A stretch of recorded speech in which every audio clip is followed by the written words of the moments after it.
మన నగరాలు పట్టణాలు ప్రగతి బాట పట్టాలంటే బీజేపీని గెలిపించండి. కేంద్ర ప్రభుత్వ సహకారంతో మున్సిపాలిటీలు, కార్పొరేషన్ల సమగ్రాభివృద్ధి. ఇది తెలంగాణ ప్రజలకు మోదీ గ్యారంటీ. కమలం గుర్తుకే మన ఓటు.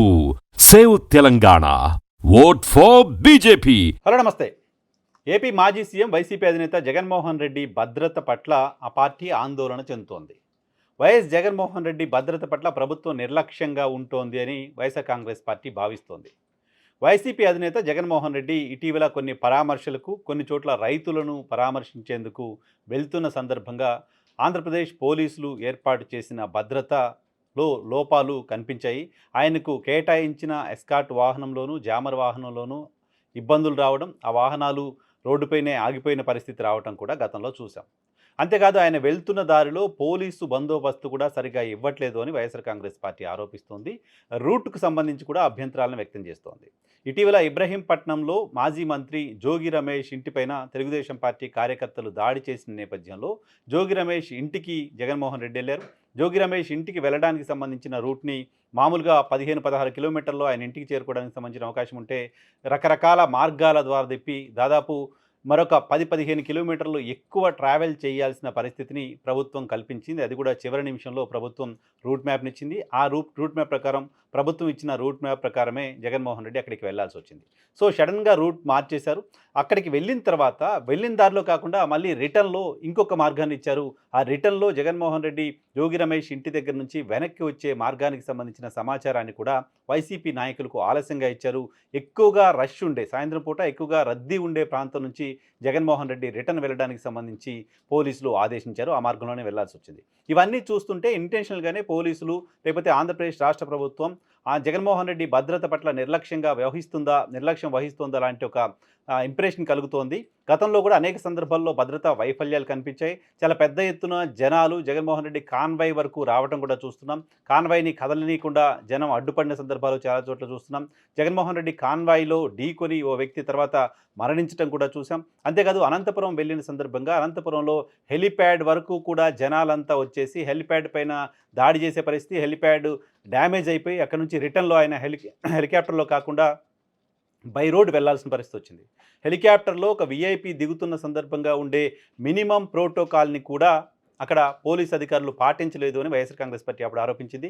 ఆయన హెలికాప్టర్ దిగుతున్న సందర్భంగా హెలికాప్టర్ చుట్టుపక్కలకి 100 మంది జనాలు అక్కడికి రావడం, ఆ హెలికాప్టర్ డ్యామేజ్ అవ్వడం కూడా చూసాం. సో ఇవన్నీ నేపథ్యంలోనే జగన్మోహన్ రెడ్డి భద్రత పట్ల వైఎస్ఆర్ కాంగ్రెస్ పార్టీ అనుమానాలు, అభ్యంతరాలను వ్యక్తం చేస్తూ ఉంది. సో మాజీ సీఎంకి ఏ తరహా భద్రత అయితే ఇస్తారో మాజీ ముఖ్యమంత్రికి కల్పించాల్సిన భద్రతనే మాజీ ముఖ్యమంత్రి జగన్మోహన్ రెడ్డికి కల్పిస్తున్నాం. అడిషనల్గా భద్రత ఇవ్వడానికి సంబంధించిన ప్రోటోకాల్ లేదు. మాజీ సీఎంకు ఉండే ప్రోటోకాల్ ప్రకారం ఆయనకు మేము భద్రత కల్పిస్తున్నామంటూ ఆంధ్రప్రదేశ్ రాష్ట్ర ప్రభుత్వం చెప్తోంది. కానీ వరుస ఘటనలు చూసిన తర్వాత వైసీపీలో అనుమానాలు పెరుగుతున్నాయి. వైఎస్ఆర్ కాంగ్రెస్ పార్టీకి సంబంధించిన నాయకుడిని, వైఎస్ఆర్ కాంగ్రెస్ పార్టీకి సంబంధించిన అధినేతకు కల్పించాల్సిన స్థాయి భద్రత కల్పించట్లేదు అనే అనుమానం వ్యక్తం చేసింది. గతంలో కూడా అధికారం కోల్పోయిన తర్వాత జగన్మోహన్ రెడ్డి ఇంటి దగ్గర ఆయన పోలీసులు కాకుండా ప్రైవేట్ సెక్యూరిటీని ఏర్పాటు చేసుకోవాల్సిన అవసరం వచ్చింది. దాదాపు 50 మందికి పైగా ప్రైవేట్ సెక్యూరిటీ జగన్మోహన్ రెడ్డి ఇంటి దగ్గర సెక్యూరిటీగా ఉన్న వాతావరణం కూడా చూసాం. ప్రభుత్వం మారిన తర్వాత కొంతమంది జగన్మోహన్ రెడ్డి ఇంటి వైపు రావడం, అక్కడ ఇంటి దగ్గర వీడియోస్ తీయడం, ఇంటిపై దాడి చేసే ప్రయత్నం కూడా కొంతమంది చేసినట్లుగా వార్తలు వచ్చాయి. సో వీటన్నిటి నేపథ్యంలో అప్పుడు ఆయన సొంతంగానే సెక్యూరిటీని ఏర్పాటు చేసుకున్నారు. ఇప్పుడు వచ్చే ఏడాది నుంచి జగన్మోహన్ రెడ్డి పాదయాత్ర చేస్తానంటూ ప్రకటించారు.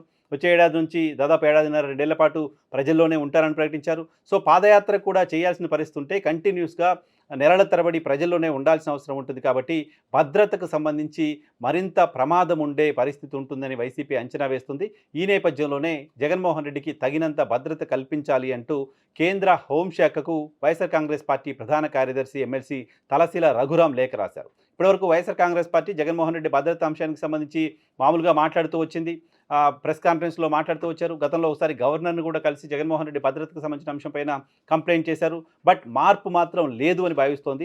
మార్పు లేదు, భద్రత పెంచట్లేదు. గవర్నర్ కలిసిన తర్వాత కూడా రిప్లై కనిపించట్లేదు. కాబట్టి నేరుగా కేంద్ర హోంశాఖకు లేఖ రాయడం ద్వారా జగన్మోహన్ రెడ్డికి సంబంధించిన భద్రతను పెంచడానికి సంబంధించిన ప్రయత్నం వైఎస్ఆర్ కాంగ్రెస్ పార్టీ చేస్తోంది. సో జనరల్‌గా ఒక వీఐపీకి సంబంధించిన అంశం పైన ఒక పార్టీ కేంద్ర హోంశాఖకు లేఖ రాయటం అంటే కేంద్ర హోంశాఖ కూడా రాష్ట్రంలో జరుగుతున్న పరిణామాలను గమనించడానికి సంబంధించిన అవకాశం ఉంటుంది. రాష్ట్రంలో జగన్మోహన్ రెడ్డి భద్రతకు సంబంధించి ఉన్న ఇబ్బందులేంటి, జగన్మోహన్ రెడ్డి పర్యటనలు చేసిన సందర్భంగా ఎక్కడెక్కడ ఏం జరిగింది అనేది కేంద్ర ఇంటెలిజెన్స్ వర్గాల ద్వారా కేంద్ర ప్రభుత్వం సమాచారం తెప్పించుకునే అవకాశం ఉంటుంది. దాన్ని బేస్ చేసుకొని జగన్మోహన్ రెడ్డికి భద్రత పెంచాల్సిన అవసరం ఉందా, లేకపోతే జగన్మోహన్ రెడ్డి వైఎస్ఆర్ కాంగ్రెస్ పార్టీ చెప్తున్నట్లుగా ఆయన భద్రతకు సంబంధించి వస్తున్న అనుమానాలు నిజం అవునా కాదా అనేది కూడా కేంద్ర హోంశాఖ డిసైడ్ చేసుకుంటుంది. ఆ తర్వాత జగన్మోహన్ రెడ్డికి సంబంధించిన భద్రత పెంచే అంశం పైన ఒక నిర్ణయం తీసుకోవడానికి సంబంధించిన అవకాశం ఉంటుంది. గుర్తుంటే గతంలో చంద్రబాబు నాయుడు ప్రతిపక్షంలో ఉన్న సమయంలో కూడా ఆయన కూడా భద్రత సరిపోవట్లేదు, ఉన్న సెక్యూరిటీ ఉన్నప్పటికీ ఆయన పైన దాడులు చేసే ప్రయత్నం, అమరావతి ప్రాంతంలో ఆయన వెళ్ళిన సందర్భంగా కొంతమంది ఆయన కాన్వాయ్ పైన చెప్పులు వేసిన సందర్భం కావచ్చు, అలాగే పొంగనూరు లాంటి ప్రాంతాల్లో చంద్రబాబు కాన్వాయ్ వెళ్తున్న సందర్భంగా వైఎస్ఆర్ కాంగ్రెస్ పార్టీకి సంబంధించిన నాయకులకు, తెలుగుదేశం పార్టీకి సంబంధించిన నాయకులకు ఘర్షణ జరిగిన విషయాలు కావచ్చు. వీటన్నిటి నేపథ్యంలో అప్పుడు ప్రతిపక్షంలో ఉన్న భారతీయ కేంద్ర ప్రభుత్వంలో భాగంగా లేకుండా అప్పుడు ప్రతిపక్షంలో ఉన్నారు చంద్రబాబు నాయుడు. ఆ సమయంలో కూడా కేంద్ర ప్రభుత్వానికి హోంశాఖకు ఆయన లేఖ రాసిన నేపథ్యంలో, తెలుగుదేశం పార్టీ అభ్యంతరాలు వ్యక్తం చేసిన నేపథ్యంలో చంద్రబాబుకు సంబంధించిన భద్రతని మరింత పెంచాలి అంటూ కేంద్ర ప్రభుత్వం అప్పుడు నిర్ణయం తీసుకుంది. సో తాజాగా ఆంధ్రప్రదేశ్ సంబంధించిన మాజీ ముఖ్యమంత్రి వైసీపీ అధినేత కూడా అదే తరహాలో భద్రతకు సంబంధించి అనుమానాలు వ్యక్తం చేస్తున్నారు. కొన్ని ఇన్సిడెంట్స్ని కూడా ఉదహరిస్తున్నారు. ఇప్పటివరకు ఆయన బయటకు వెళ్ళిన సందర్భంగా ఏ రకమైన భద్రతా లోపాలు తలెత్తాయి అనే అంశాలకు సంబంధించిన డీటెయిల్స్తో కేంద్ర హోంశాఖకు లేఖ రాశారు. హోంశాఖ ఫార్మల్గానే ఎవరైనా ఇటువంటి లేఖలు రాసిన సందర్భంగా, ఇటువంటి అనుమానాలు వ్యక్తం చేసిన సందర్భంగా హోంశాఖ రియాక్ట్ అయ్యి ఇన్ఫర్మేషన్ తెప్పించుకొని ఫర్దర్గా దానిపైన ఏ రకంగా ముందుకెళ్లాలనే దానిపై నిర్ణయం తీసుకుంటుంది. సో బహుశా ఇప్పుడు హోంశాఖ ఈ మొత్తం అంశం పైన విచారణ చేయడానికి సంబంధించి సమాచారం తెప్పించుకోవడానికి సంబంధించిన అవకాశం ఉంటుంది. ఆ సమాచారాన్ని బేస్ చేసుకొని జగన్మోహన్ రెడ్డి భద్రతా అంశానికి సంబంధించి కేంద్ర హోంశాఖ నిర్ణయం తీసుకునే అవకాశం ఉంటుంది. కేంద్ర హోంశాఖ కూడా నిర్ణయం తీసుకోకపోతే పరిస్థితి ఏంటి?